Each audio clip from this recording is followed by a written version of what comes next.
નમસ્કાર મિત્રો, આજે ફાર્મર રજિસ્ટરની અંદર જે આપણે ઘણા સમયથી ફાર્મર કોન્સ્ટેન્ટના જે બોક્સમાં આપણે ટીક નહોતું થતું, તો ઘણા મિત્રોને પ્રોબ્લેમ આવી રહ્યો છે. તો એ પ્રોબ્લેમનું સોલ્યુશન માટેની આજે માહિતી આપવાની છે. તો વિડીયો અંત સુધી જોજો જેથી તમને તમામ માહિતી આવે. અને વિડીયો ગમે તો વિડીયોને લાઇક, શેર અને સબસ્ક્રાઈબ કરજો, જેથી આવા ઓનલાઈનને લગતા વિડીયો તમારા સુધી પહોંચી શકે. તો આપણે એના માટે સૌથી પહેલાં આપણે ક્રોમ બ્રાઉઝરમાં જવાનું. મિત્રો, આની ફોર્મ કઈ રીતે ભરવું એનો વિડીયો ઓલરેડી આપણી ચેનલમાં છે, તો ના ફાવે તો એમાં જોઈ અને તમે ફોર્મ ભરી શકો છો. અને જે મિત્રો આની અંદર રજિસ્ટરમાં બાકી હોય તો તેમને તમામ મિત્રોએ ફોર્મ ભરી લેવું. તો મિત્રો, આ રીતે ક્રોમ બ્રાઉઝર ઓપન થાય તો એની અંદર લિંક પેસ્ટ કરવાની છે. અને જે 2025ની અંદર થોડી પ્રોસેસ બદલાણી છે, એટલે એની અંદર મેં આ રીતે લિંક પેસ્ટ કરી અને પછી આ રીતે સર્ચ કરવાનું.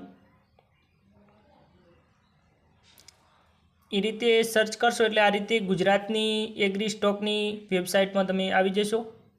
તો આની અંદર હવે આપણે આ ફાર્મરના બોક્સ ઉપર ટિક કરી અને આની અંદર મોબાઈલ નંબર અને પાસવર્ડ એન્ટર કરી, આ કેપ્ચા એન્ટર કરી અને લોગિન થવાનું છે. તો મિત્રો, આ રીતે તમામ ડિટેલ આની અંદર ભરી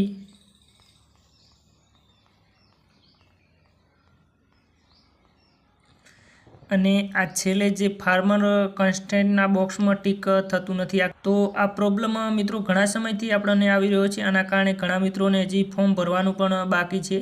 તો આનું સોલ્યુશન હવે આપણને મળી ગયું છે, તો હું તમને બતાવી દઉં. તો આપણે હવે આ નવું જે સિમ્બોલ બતાવે છે, તો આ સિમ્બોલ ઉપર ક્લિક કરો એટલે આની અંદર બતાવે છે કે આપણે ફાર્મર ડિટેલની અંદર પ્રોબ્લેમ છે. તો એના માટે આપણે હવે ઉપર સ્ક્રોલ કરવાનું છે.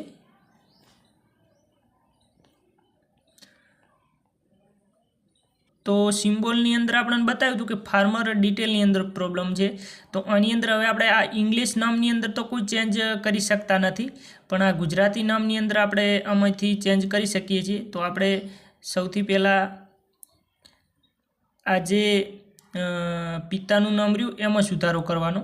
તો એની અંદર જે આપણે નામ અને પાછળ અટક હોય તો અટક આપણે કાઢી નાખી અને એકલું નામ રાખવાનું છે. એ રીતે આપણે ટ્રાય કરવાનો છે.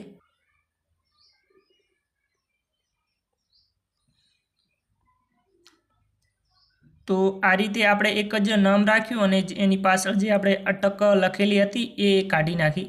અને પછી હવે આપણે ફરીથી પાછું નીચે સ્ક્રોલ કરવાનું. તો મિત્રો, આપણે એ નામ કાઢ્યું તો એની અંદર હવે આપણે આ સિમ્બોલ હતો એ પણ જતો રહ્યો અને આ બોક્સ ઓપન થઈ ગયું. તો એના ઉપર આપણે આ રીતે ટીક કરીએ તો હવે ટીક થઈ જાય છે.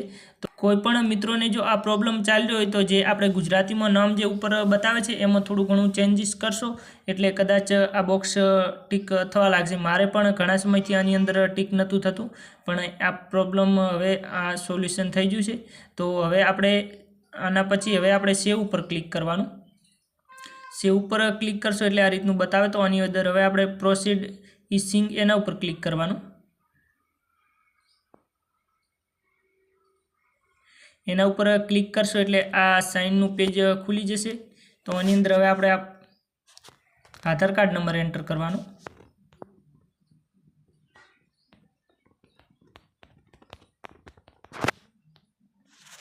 તો એની અંદર આ રીતે આધાર કાર્ડ નંબર એન્ટર કરી અને આપણે આ આધાર ઓટીપી એના બોક્સમાં ટીક રાખી અને આ ગેટ ઓટીપી ઉપર ક્લિક કરવાનું. એટલે જે મોબાઈલ નંબર લિંક હશે આધાર કાર્ડની અંદર એમાં એક ઓટીપી આવશે.